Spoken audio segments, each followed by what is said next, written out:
first of all, it's beautiful. A mind like this, you didn't come together. It's chus the tzaddik, the chav of the tzaddik, Yeshar and Moshe, Pile Yeshuas, right? So, sponsors, every single one of us, b'toich, the whole kehillah of Kol V'Akshay Hashem, the extended kehillah of Kol V'Akshay Hashem, which is Klal Knesset Yisrael, should be zeichet to all the shefa bracha v'atzlacha that comes with this kashrus, to all the tzaddikim, and befrat the tzaddik, Elokus should come to us in all ways, in all levushim, the bani chaim, the zayni, every single one of us, b'chol tzarcheim, b'chol mishalas leveim l'toyim. Okay, so let me share with you a few words. You know, it's a Torah. It's a Torah, but it's also a tefillah. It's also a tefillah to the Rebbeinu, but it's also a request from a tzaddik, I guess. So the tzaddik is known. You know, every tzaddik is a hidden universe by himself. But at least what's known to us a little bit is, there's no question about it, what sticks out the most when it comes to the tzaddik is, in terms of the Yeshuas, the unbelievable Yeshuas and the shefa that would come from him, and befrat through the inyan of achnasas archim, taking in guests of people wandering and so on, archim coming, and through that, Yeshuas would come to them and to everyone that even came in contact with them. So let's talk a little bit about that inyan of achnasas archim and the type of shefa that comes with that. But specifically to try to answer one question, which is, what does the tzaddik gain from being mashpia, from giving shefa to other yid? Now the truth is, that question is a ridiculous question for the tzaddik, because the tzaddik doesn't care about him gaining anything. He's interested in helping other yid. But lamaisa, is there anything that the tzaddik gains by being mashpia, by being a chef, by being a tzinor for that shefa to come? Okay. So let's begin like this. There's a very interesting story. The Gemara says in Brachas, Daf Mem Vav Med Aleph. The mice is like this. There's a lot of things to learn from this mice. It's interesting. The Gemara says like this, the following story. Reb Shayala was originally from Bavel. And it happens to be, just as a side, it's good to know. It answers explains a lot of things in the Gemara that we may not realize right away. But in the Gemara, there are two categories of Amoraim. There's Amoraim from Eretz Yisrael, and there's Amoraim from Bavel. And then there are Amoraim that part of their inyan was to travel back and forth to bring learning and Torahs back and forth from Bavel to Eretz Yisrael. So Reb Shayala was not Israeli, he was from Bavel, but he was one of those Amoraim that would travel back and forth. So the Gemara says in Brachas the following nice. Reb Shayala one time found himself in Eretz Yisrael, and he got sick. He was sick in Eretz Yisrael, and evidently it was a serious thing. So one of the Amoraim of Eretz Yisrael, also we're familiar with from the Gemara, Ravo. Ravo was not from Bavel, he was from Eretz Yisrael, in fact. So Ravo comes to be Mvakar Chayli, comes to visit Reb Shayala when he's sick, and he sees that the matzvah is not good. So Ravo is makabel on himself something, which is interesting by itself, that you would think, okay, what is a Ravo going to be makabel on himself? Rebbeinu Shalom, if you send a refuah to Reb Shayala, then I will do X, Y, Z. Learn more sechtas. He was makabel on himself that he's going to make a suda. We'll make a suda with all the Talmid Chachamim as a suda seidah if Reb Shayala gets better. And that was his kabbalah. Fine. Kachava, Reb Shayala gets better. So Ravo has to fulfill his promise. So he makes a whole suda by his house, and obviously the guest of honor is Reb Shayala. So Reb Shayala comes, and it comes time for washing. So who's going to make hamaitzi? So the Gemara says that they brought the chalos and so on to Ravo. Ravo was the balabas. So he's the balabas. And the Gemara records a halacha that balabais baitzeh, that the balabais is the one that's supposed to make hamaitzi. He gives out challah to everyone at the table. The Gemara says because Bayin Yafa, he's the balabas, so he's going to want to give a lot of food out. So he's the one. Anyone else might be a little bit, not be so giving. So the balabas is the one that does hamaitzi. Fine. They have the suda. And then it comes for benching. So the Gemara says, so the what they do is they bring the cup of benching to Reb Shayala, who's the guest of honor. So Reb Shayala says, what do you bring it to me for? Don't you know Rav Huna from Bavel? Rav Huna, the other from Bavel. The Rav Huna from Bavel said that the balabayis that washes should be the one to bench. So they responded back to Reb Shayala, that's from Rav Huna from Bavel, which is very nice. But don't you know, Had Amar Rabbi Yochanan Mishum B'Yechai?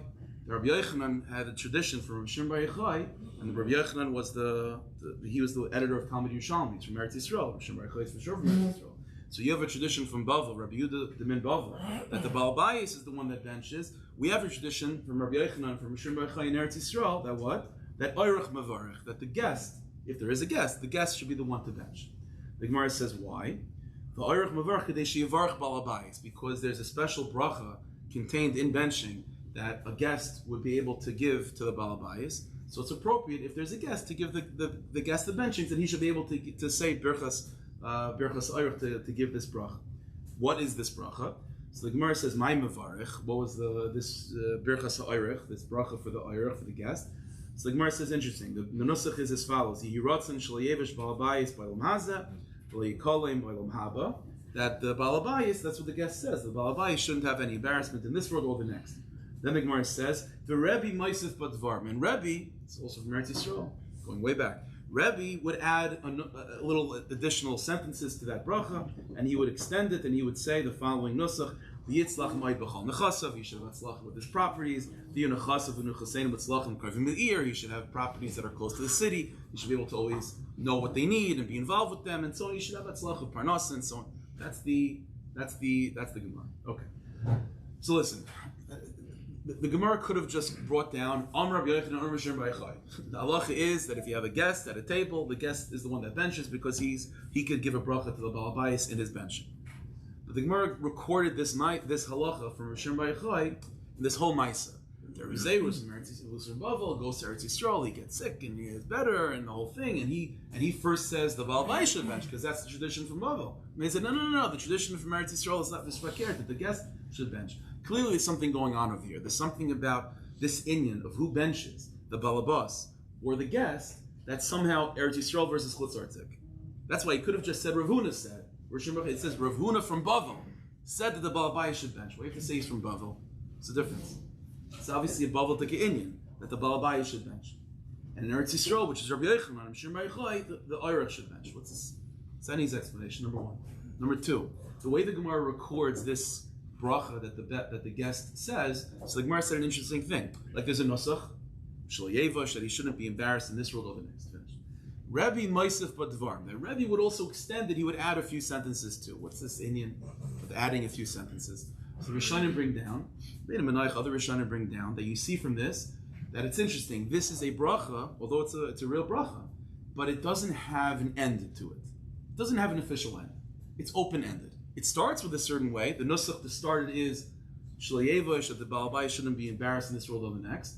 But it was never capped. It was never ended, and it could keep on going. So the Gemara gives an example. So Rebbe was ma'aseh, but the Rebbe would add this ending to it. The Gemara records this because it's trying to say you can add whatever you want. It's open-ended. It can keep on going. Okay, that's an interesting thing. Except that this bracha has a beginning, doesn't have an end. It's ain't saif. It's an interesting thing. Okay. Finally, one last nakuda that's interesting in halacha. The halacha is like this: if there is no guest, right? Let's say family is there's no particular guest. So then the person that says Amaitzi, which is presumably the balabais, so he benches. There's no guest anyway. But the halacha is that if the balabais wants to give out benching to one of his kids, or another balabas that's there, or whatever, like there's no official guest, he can give it out to whoever he wants. Okay. What's interesting is as follows. Now that there is a guest, fine. So we paskin, like the tradition from Eretz Yisrael, the guest is the one that makes the benches. Why? Because he should give a bracha to the balabas. Says the Shulchan Aruch the following thing. Let's say the balabas is Michael. He's Michael. He doesn't want the bracha. He's Michael on the bracha. So says the Shulchan Aruch, okay, listen, it's all for his benefit. If he doesn't want the bracha, he doesn't have to have the bracha. But then he should bench. Which is interesting, because you would think if he's Michael on the bracha, then it should go back to the regular rules, which is that the balabais could bench, but he could give it to anyone else also. Says the Shulchan Aruch, no. If there's a guest and the guest is benching, givaldik. If for whatever reason the balabas doesn't want that bracha, or let's say the guest can't bench, or whatever the situation is, then you can't just give it to anyone else. It's either balabas or guest, which is unique, because if there is no guest, it's not only the balabas. He's in charge. He can give it out to whoever he wants. He can give it to one of his kids. But if there is a guest, even if the balabas is Michael on the bracha, it doesn't just go back to square one as if there is no guest. We still recognize that there's a relationship between the balabas and the guest, and it's either the guest makes the bracha, which is ideal. If for whatever reason he can't, or the balabas is not interested in receiving that bracha, then the balabas makes the bracha, benches. But there is no option anymore of giving it to anyone else. It's a funny thing. Now, by the way, just halach l'maisa, the Ramah is not like that. The Ramah for Ashkenazim is not like that. The Ramah says that if the balabas is Michael on the bracha, then forget this whole thing. The Balabas can give it out to whoever else he wants. But the Shulchan Aruch is not like that.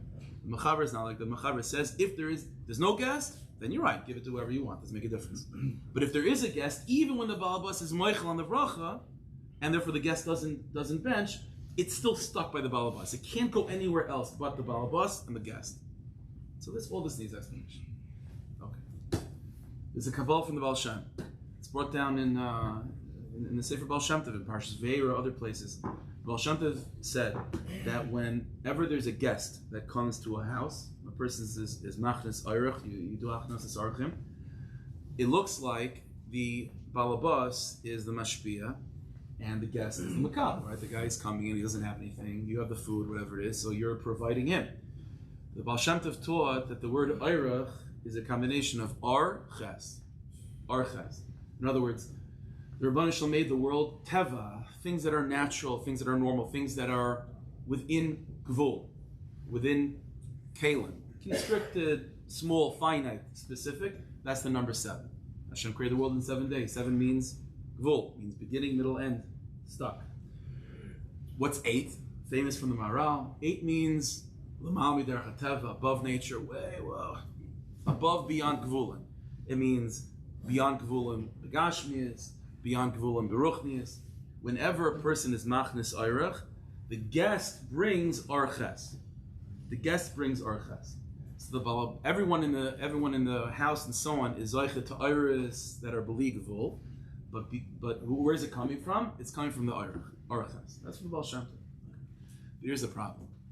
But how does that fit with the tzur?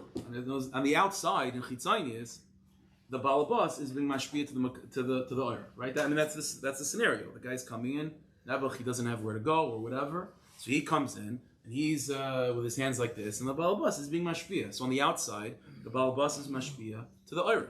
Comes a Baal Shem Tov that says, yeah, that's not really happening. Really, the oirach is being mashpia to the balabas. So which one is it? Stam, it's a stira. So here's the aside. It's a very simple point, but here's the aside.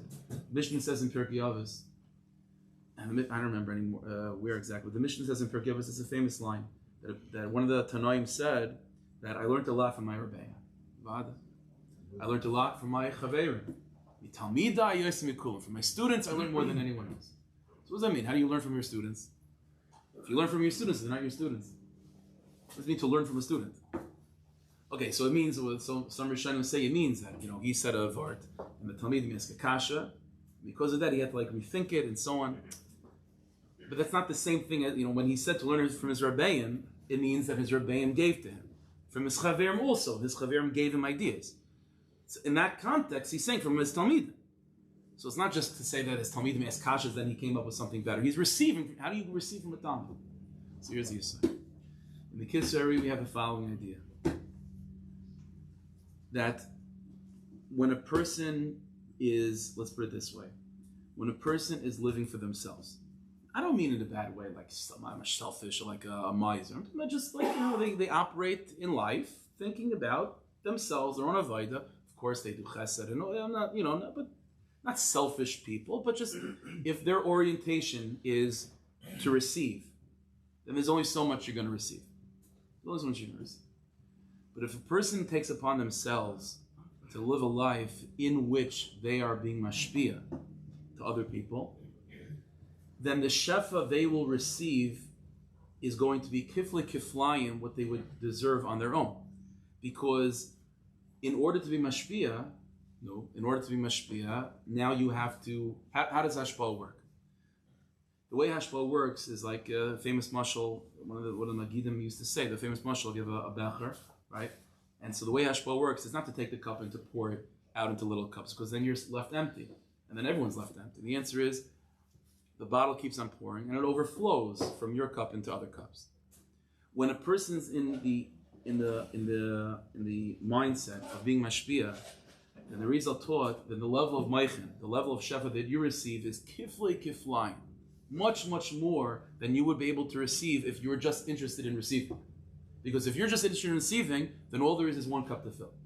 But if you're interested in being mashpia, and the way shefa comes is what? Is that it overflows from you to many more cups, then the shefa keeps on coming to you, and it just overflows over you to more and more and more. And the more little glazalach that come, towards you, the more shefa comes to you. In the language of the Rizal says the following thing, and this is in parentheses, but it's good to hear the nusach.